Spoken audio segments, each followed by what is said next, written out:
Hello there, friends, and welcome to episode 36 of Cocktails for a Crisis. This is our special Thanksgiving edition. Thanksgiving's coming up. It's one of my favorite holidays. I got a lot to be thankful for. And we've prepared two cocktails for you tonight that you can use as welcome drinks for your family and the one other family you might have to socially distanced with, because that's what you're supposed to do. In Kentucky, 2 families only, 8 people max. So follow Kentucky's guidelines, and you got to be outside too. You don't want to be getting everybody sick. We saw what happened with Halloween. We're living with Halloween right now. The numbers are out of control. So please, please, please wash your hands, wear your mask, don't gather indoors, don't be stupid. Take care of other people. That's what this is all about. That's what Thanksgiving should be all about, is taking care of others and being thankful for others and not getting them sick. So enough speechification there. I'm really excited about this first drink we're going to make tonight. It's kind of a lighter drink than we normally make, but I tell you, it's I say this every week. I've got a new favorite. I don't know what that says about me, but I think we all know what it says about me. So you fill your highball glass with ice like that, like so, and then this is called the Cranberry Gobbler. The Cranberry Gobbler, and you're going to see why. And with this drink, you're going to put in everybody's favorite, my favorite, your favorite, the Cointreau. We're going to put in a ½ ounce of Cointreau, like so, just a touch. And then we're going to put in some dry cider. I use the Stella Artois. It's one of the drier ones you can find out there. So hard cider. You're going to put in, I think it said 3 ounces of that. This is a really lighter drink than we normally make, but it's one that, it's a good one when people walk in the door, welcome, walk onto your porch, welcome. Oh, I hope I don't have too much ice in there. And then you're going to put in 1.5 ounces of cranberry juice. And I really like this Northland 100% cranberry juice. It's really, really good. So we're going to put in 1.5 ounces of that. I love cranberries. I'm a little bit obsessed with cranberries, as my wife will tell you, my family will tell you. Oh, that's just fits in there perfect. Erica is from Duxbury, Massachusetts, and they grow a lot of cranberries up there in Massachusetts. And they used to have this place in Plymouth, which is right down the road, called Cranberry World. And I became very obsessed. Steve Price, if you're out there, you'll remember. I'm a little obsessed with Cranberry World, but I don't think it's open anymore. And they showed you how they did the cranberry. There weren't rides. There was not sort of the cranberry bog, mystery tour or anything like that.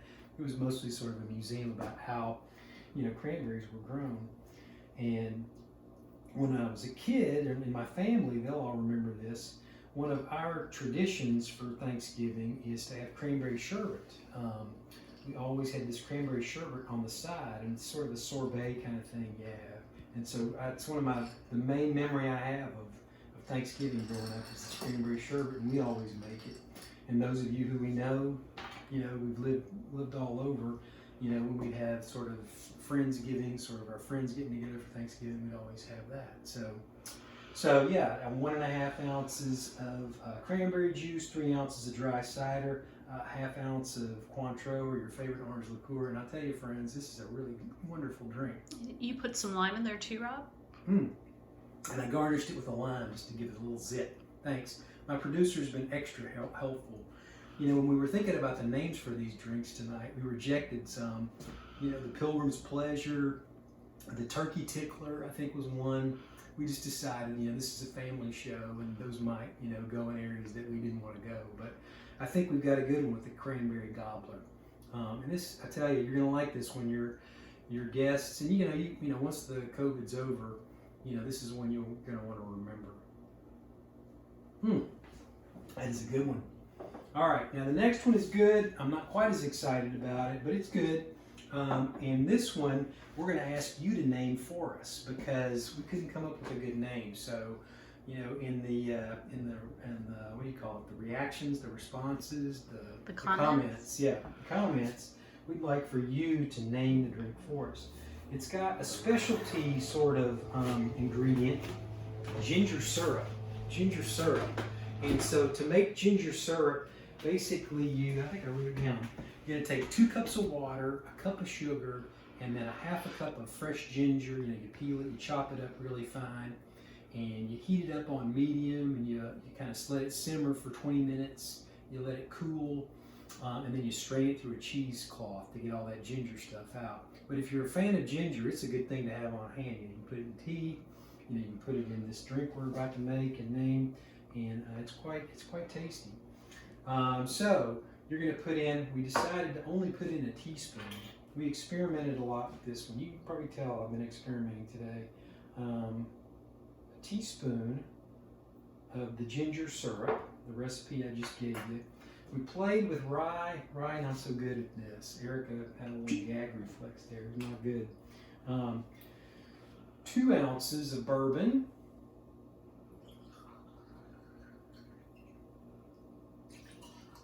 And then we're going to put in a ½ ounce of cranberry liqueur. Now you can usually find cranberry liqueur. De Kuipers or one of those people is going to have one. This one is that Tattersall brand I was talking about last week, which is really good. This gives it that sort of Thanksgiving thing with the whole cranberries. So you're going to put in about a ½ ounce of this. There you go. Oops. And then we'll give that a little mix like so. Oh yeah. And then we're going to put in 2 ounces of Angostura bitters. 2 ounces, 2 shakes. 2 shakes. And then we'll fill our glass with ice.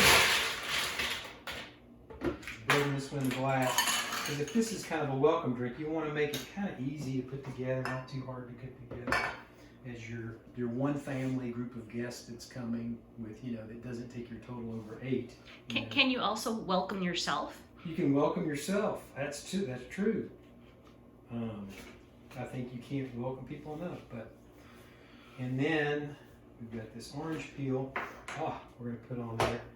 Put a little splash of the club soda in there, just to kind of fill your glass out.